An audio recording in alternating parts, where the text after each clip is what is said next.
Parlons d'économie avec le collègue Pierre-Olivier Zappa. Bonsoir, Pierre-Olivier. Salut, Julie. Alors, une grosse journée pour Apple qui dévoilait son tout nouvel iPhone. Opération périlleuse. Périlleuse parce que c'est la vache à lait du géant américain.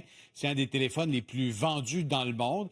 Et vous allez voir, donc, pour la forme, je vous parle du nouvel appareil. On a une déclinaison de 4 téléphones, un modèle de base, un modèle Pro, un Pro Max et un nouveau modèle Air, donc beaucoup plus mince que les autres, plus petit, plus portable. Un nouvel appareil photo, c'est la tradition. Il n'y a rien de révolutionnaire dans le téléphone, mais il y a des améliorations notables, surtout du point de vue de l'audiovisuel. Une caméra de 48 mégapixels de niveau professionnel avec la possibilité d'exporter ces fichiers en format professionnel. Ça fera le bonheur des générateurs de contenu. Et donc, ça a été une annonce aujourd'hui qui était très attendue en direct du Apple Park. Tim Cook joue gros, surtout dans un contexte de guerre commerciale.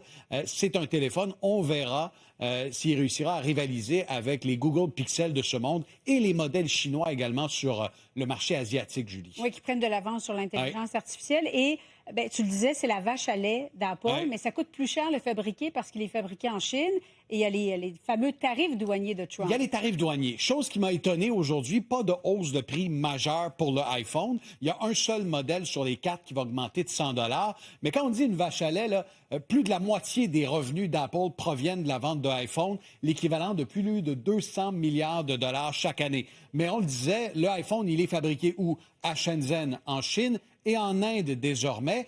Et il y a en moyenne des tarifs de 25 % qui sont appliqués aux États-Unis. Ce que ça veut dire, c'est qu'Apple va gruger dans sa marge de profit et que l'augmentation de prix sur un modèle, une augmentation de 100 $, va être refilée à l'ensemble des clients de la planète. Autour de 1 000 $ américains, à peu près? Autour de, en fait, 999 $ américains pour le modèle Pro, Julie. Oui. Et c'est un prix qui n'a pas changé depuis 2017, depuis le lancement du modèle Pro. Donc, Apple a réussi à optimiser la confection du iPhone au fil des ans. Sauf que le titre d'Apple a chuté après la conférence de presse. Il a chuté, puis on peut dire que la confiance des investisseurs s'est effritée envers la marque à la pomme. Le titre d'Apple a perdu 1,5 % aujourd'hui à la Bourse de New York.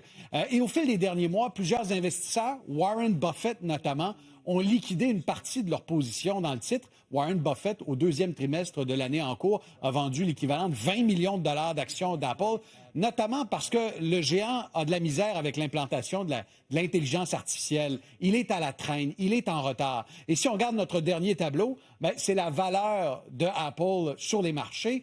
Le géant a dégringolé. Il est désormais la 3e entreprise la plus valorisée au monde. Et si vous voyez des B, ce sont des milliers de milliards de dollars. Apple vaut 4 800 milliards de dollars, donc 4,8 000 milliards de dollars. Désolé, ce sont des chiffres que je n'utilise pas trop souvent, Julie. Effectivement, qui sont difficiles à prononcer. Des milliers de milliards. Merci, Pierre-Olivier. Y a pas On de quoi. t'écoute à vos affaires.